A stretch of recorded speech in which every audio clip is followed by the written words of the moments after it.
Viernes, 5 de julio de 2024. Materia familiar. Tesis jurisprudenciales y aisladas. 1 de 4. Registro digital, 2029123. Tipo, aislada. Juicio de reconocimiento de paternidad.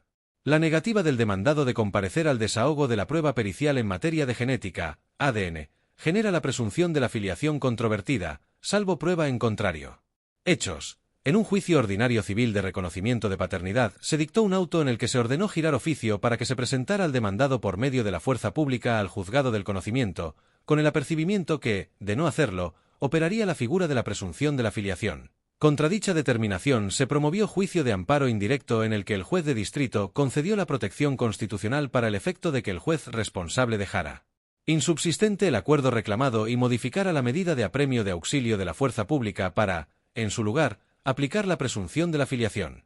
Criterio jurídico. Este tribunal colegiado de circuito determina que la negativa del demandado en un juicio de reconocimiento de paternidad, de comparecer al desahogo de la prueba pericial en materia de genética molecular de ácido desoxirribonucleico, ADN, para investigar la filiación de un menor de edad, implica que al no podérsele coaccionar a proporcionar el material genético necesario para que se practiquen los estudios respectivos, se genere la presunción de la filiación controvertida. Aun cuando no exista legislación que prevea dicho supuesto, lo que encuentra su finalidad en el derecho a la identidad del menor de edad involucrado.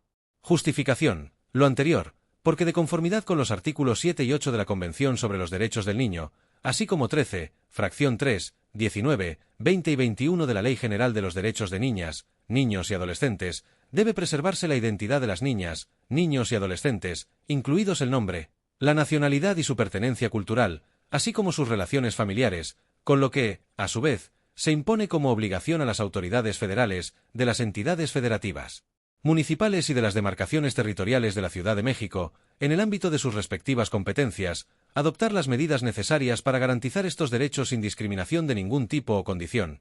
De ahí que el derecho a la identidad, en la vertiente específica de búsqueda de la verdad biológica corresponde, en principio, al menor de edad y no a los padres.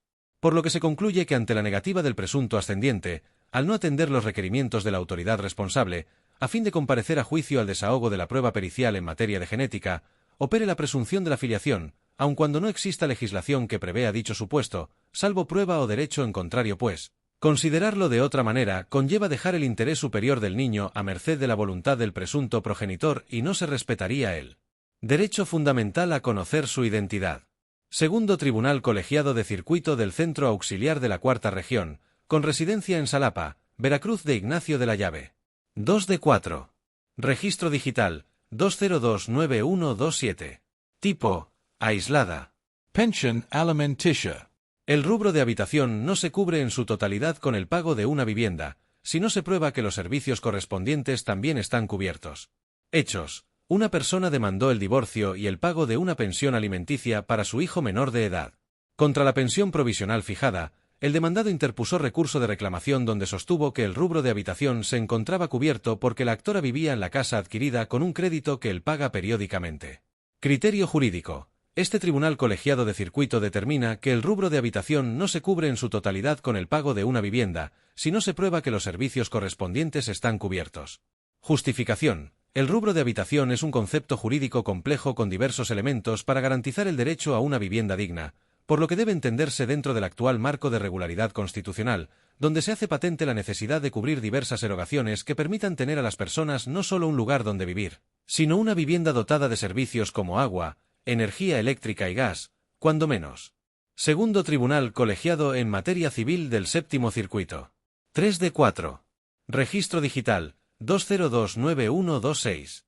Tipo, aislada. Pensión compensatoria en su vertiente resarcitoria.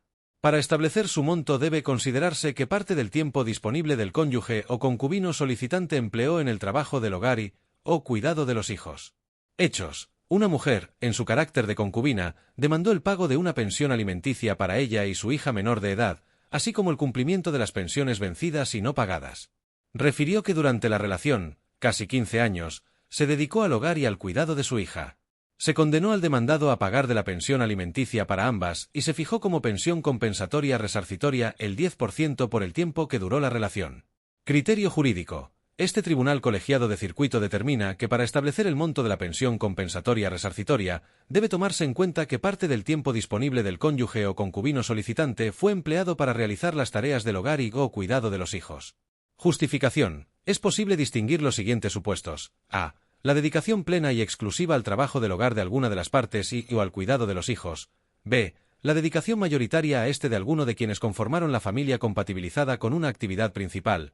C. La dedicación minoritaria al trabajo del hogar o cuidado de los hijos de alguna de las partes, compatibilizada con una actividad principal, pero mayoritaria y más relevante que la contribución del diverso integrante de la familia, y D. La dedicación de ambos conformantes de la familia compartiendo el trabajo del hogar, cuidado de los hijos y contribuyendo a la realización de las tareas domésticas. Las especificidades, duración y grado de dedicación al trabajo invisibilizado son elementos a considerar para determinar el monto de una eventual pensión compensatoria en su vertiente resarcitoria, a fin de no inobservar las diferentes modalidades de trabajo y aportaciones de cada uno de los cónyuges o concubinos, pues ello contrariaría la finalidad de los artículos 1 y 4 de la Constitución Política de los Estados Unidos Mexicanos.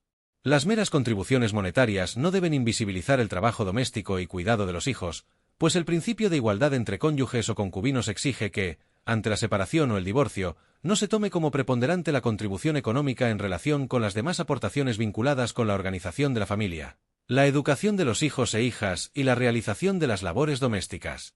Por ejemplo, un parámetro válido para determinar el monto de la pensión compensatoria en su vertiente resarcitoria, a la luz del tiempo empleado por el cónyuge o concubino solicitante para la realización de las tareas del hogar y/o cuidado de los hijos es 1. Si hubo dedicación plena y exclusiva del 33,34% hasta el 50%, 2. Si hubo dedicación mayoritaria compatibilizada con una actividad principal, del 16,68% al 33,3%, 3. Si hubo dedicación minoritaria compatibilizada con una actividad principal, pero mayoritaria y más relevante que la contribución del diverso integrante de la familia, del 0% al 16,67%, y 4. Si ambos integrantes de la familia compartieron tareas y contribuyeron a las mismas, no se actualiza la procedencia de la pensión correspondiente con base en ese supuesto. Segundo Tribunal Colegiado en Materia Civil del Séptimo Circuito. 4 de 4. Registro Digital, 2029128. Tipo, aislada. Persona acreedora alimentaria que cumplió la mayoría de edad durante el juicio. No debe reponerse el procedimiento para emplazarla si interpuso medios de defensa por propio derecho contra la sentencia de primera instancia. Hechos. En el juicio de divorcio incausado la demandada, por propio derecho y en representación de su hijo entonces menor de edad con discapacidad, reconvino el pago de pensiones alimenticias en favor de ambos. En primera instancia se decretó el divorcio, la liquidación de la sociedad conyugal, y se condenó al deudor alimentario a pagar una pensión compensatoria asistencial y resarcitoria a su contraparte y una diversa en favor de su hijo. Contra la duración de la pensión alimenticia, éste interpuso recurso de apelación, en el que se le reconoció plena capacidad jurídica. No obstante, la Sala no resolvió el fondo, porque consideró que debía reponerse el procedimiento como consecuencia de que cumplió la mayoría de edad y debió ser emplazado formalmente al juicio de origen. Criterio jurídico. Este tribunal colegiado de circuito determina que no debe reponerse el procedimiento para emplazar a una persona acreedora alimentaria que cumplió la mayoría de edad durante el juicio, si interpuso medios de defensa por propio derecho contra la sentencia de primera instancia. Justificación. Si bien los acreedores alimentarios que obtengan la mayoría de edad durante el proceso jurisdiccional tienen derecho a participar para hacer valer sus derechos en condiciones de igualdad, ello no implica que deba reponerse el procedimiento en todos los casos, pues debe analizarse si esa falta de emplazamiento los colocó en estado de indefensión. No se desconocen los derechos de las personas con discapacidad o de las acreedoras alimentarias que cumplen la mayoría de edad durante el procedimiento, ni el acceso a la justicia en condiciones de igualdad. Sin embargo, si no se afecta la igualdad entre las partes, el debido proceso u otro derecho en el juicio, debe privilegiarse la solución del conflicto y no incurrir en un formalismo procedimental, de conformidad con el párrafo 3 del artículo 17 de la Constitución Política de los Estados Unidos Mexicanos. Segundo Tribunal Colegiado en Materia Civil del Séptimo Circuito.